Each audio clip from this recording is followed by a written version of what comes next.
everybody, I'm Dr. Matt Panetti. Today we're going to be talking about intermittent fasting. Prime Nutrition, we talk about all the strategies and key principles to eating a clean, healthy diet. Today we're going to dive a little bit deeper. There's a ton of different topics I could dive into in nutrition, but the goal with these advanced workshops is to start educating you on some of these other things you may or may not want to look into. But my goal with intermittent fasting is to hopefully get you guys to, if you haven't already, explore this with your own body and your own health. See if it works better for you than what you've been doing, because there's a lot of research that supports it. I find it to be very beneficial for my own body and my own health, and so I'm interested to bring you guys this material and see what you think. I'm not going to spend too much time on the beginning. I want to get into more of the nuts and bolts of this, but there are some big problems with our food industry and with our nutrition, especially in America. And if you've been in Prime Nutrition, you've heard me talk about these topics, which is why I'm not going to spend a lot of time on them. But some of the bigger things that we're seeing here is poor animal quality, and that has to do with the meat, the cows, the chickens, the milk industry, the dairy in general. It isn't like the raw dairy that we would get thousands of years ago. We've got a much thinned down version of it with a bunch of junk added to it that isn't necessarily milk at all. It's some kind of other toxic substance that isn't necessarily ideal for our health. So that, along with all those inflammatory foods, those processed foods that we're getting on a regular basis, it leads us to the point where we're seeing a bunch of chronic disease. And this isn't the only reason for chronic disease. As you've probably heard me talk, there's 5 requirements for a human to be healthy. 1 is nutrition. 2 is sleep. Sleep's probably the biggest factor. In fact, if you're not getting 7 hours of sleep every night, you're essentially causing your life expectancy to go down. So it's that black or white. Sleep's probably the most important thing. 3rd one's movement. 4th one is the mindset or the emotional piece, and then the 5th thing is your nervous system. If you're missing any one of those pieces, eventually your body's going to break down. Each person may have a little different resiliency, but ultimately the outcome is going to be the same.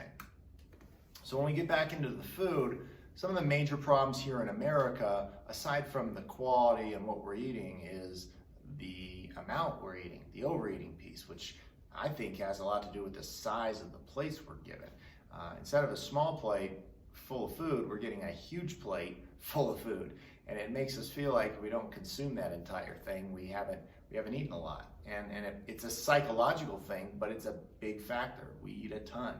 Now that doesn't mean we restrict calories, and I'm going to talk about that here in a minute, but portion size is definitely a problem here. Also, emotional piece comes into play there. A lot of people eat for emotional reasons, to numb the pain that they're suffering from, physically or emotionally, and that often turns into a habit or an addiction for people.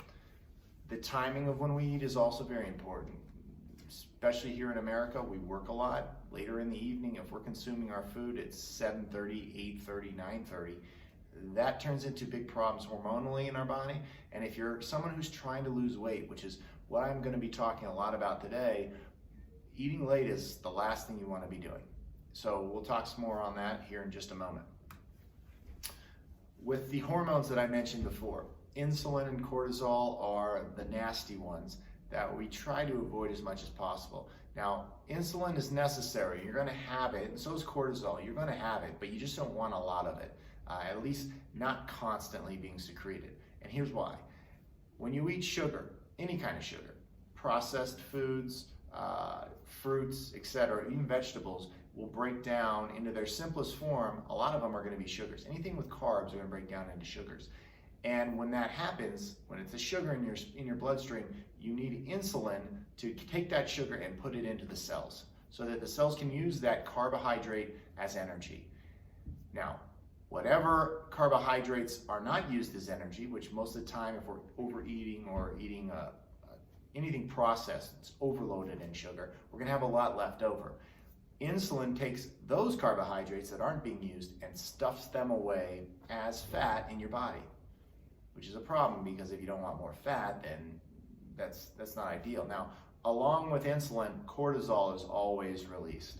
So they work together, not opposites. Insulin and cortisol together. And cortisol is an acid hormone known for inflammation and a lot of different disease processes. So we try to avoid those as much as we can.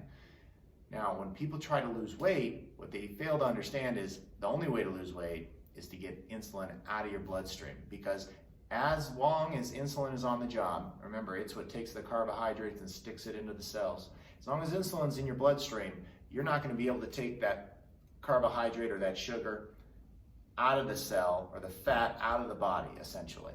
You're just going to have it stored more and more and more. If you get insulin out of the equation, all of a sudden those jail cells open up, the fat can leave your body. The sugar, the fat gets out of the body, you'll lose weight. That's the problem, that's what we run into, and that's why intermittent fasting can be so beneficial.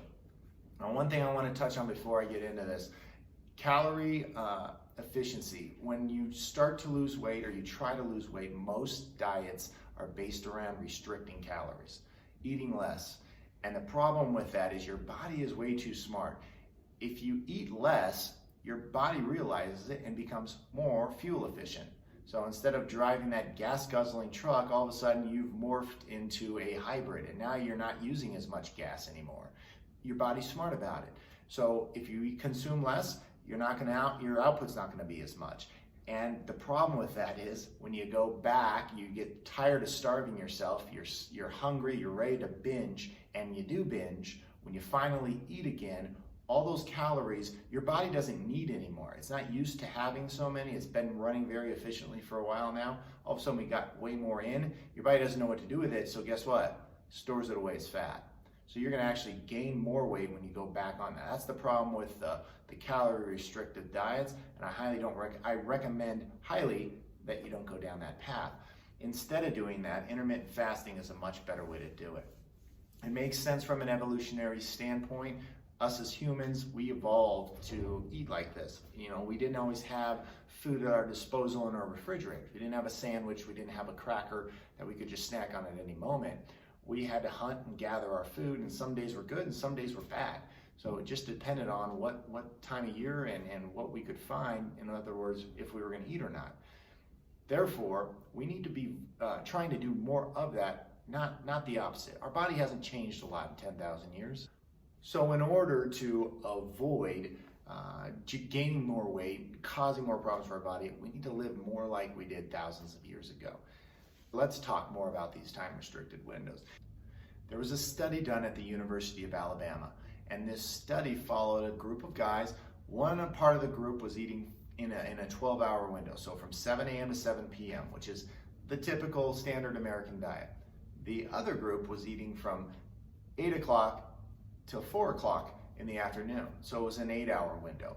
And the differences were dramatic in terms of weight loss and insulin levels and drops in blood pressure for the 8-hour group versus the group that had 12 hours. The 12-hour group showed no change. The 8-hour group showed a huge dramatic change. The amount of calories were no different. The types of foods they were eating were no different. It was simply the timing that they were eating and the window that they were eating. What does that mean? Well, when we're consuming foods that are releasing insulin, sugars that cause fat to be stored away, until you get insulin out of the equation, it's very hard to remove that fat. And when you're eating in a restricted window, where it's an 8-hour window as opposed to a 12-hour window of eating, that means more time for your body to be without sugars floating around in the bloodstream. I mean, the insulin's not going to be there either. And that allows your body more time to get rid of fat. It helps all the processes in the body as well, which is why there was evidence of lowering blood pressure. And a lot of the physiological things will change in the body for the better when we start getting less sugars, less fat in the body. 6 to 8 hour window with a fast of 16 to 18 hours is typically what I see recommended. That doesn't mean you do that every day. You might choose to do that once a week. You might choose to do that twice a week. Ultimately, it's up to you, and I want you to think about it as an experiment. What makes you feel better? What makes you have more energy? What do you notice weight loss with? What do you not? The biggest thing that I want you to understand is the 12-hour windows or even longer than that, 14-hour windows plus snacking in the middle. That's what causes the issues in terms of gaining weight. And if you're eating later in the evening, it's even harder. Insulin working throughout the night, constantly trying to break down the food that you ate at 8:30, makes it very hard for somebody to lose weight. In fact, typically you're going to gain weight.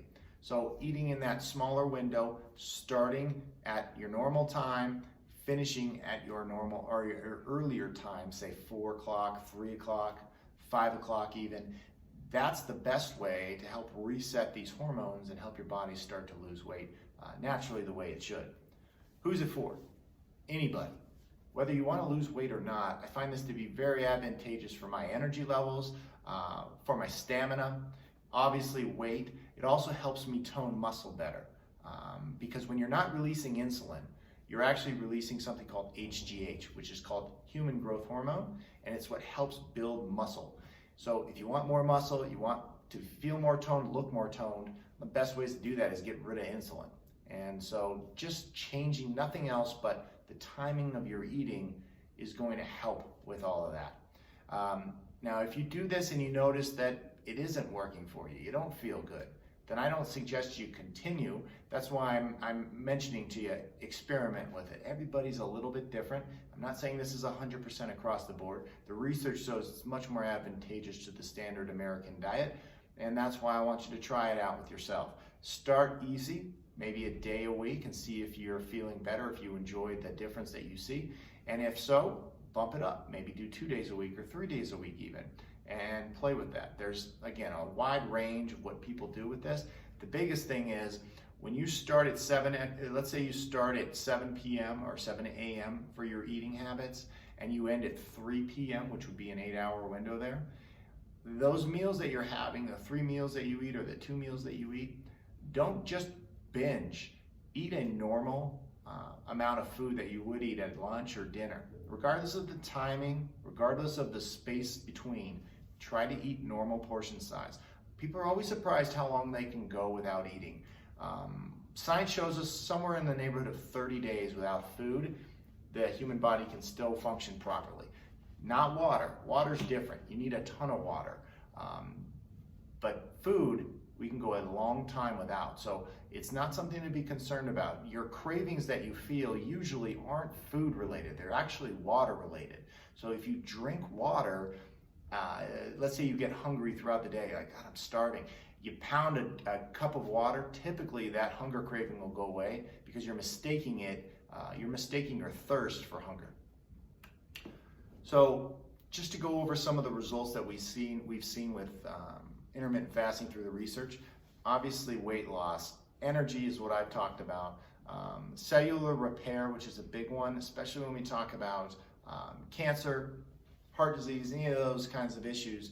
A lot of the trouble is just not getting good, healthier cells in the place of the old ones. And so the cellular repair process is enhanced when you're eating when you're doing intermittent fasting. That's advantageous to all those. People with type 2 diabetes or are pre-diabetic notice a huge difference when they switch to intermittent fasting, lowering cholesterol, promotes longevity, etc. So you can see the long list of things that change as a result of intermittent fasting. Again, experiment with it. Try it out for yourselves and see what you think. I don't think it's for every single person because this isn't 100% kind of thing. The body is never 100% kind of thing. Everybody's a little bit different. All right, but in terms of other benefits for you, aside from the physiological changes and the healthier changes, you're not going to eat as much. It's less meals to worry about, and you're not going to spend as much.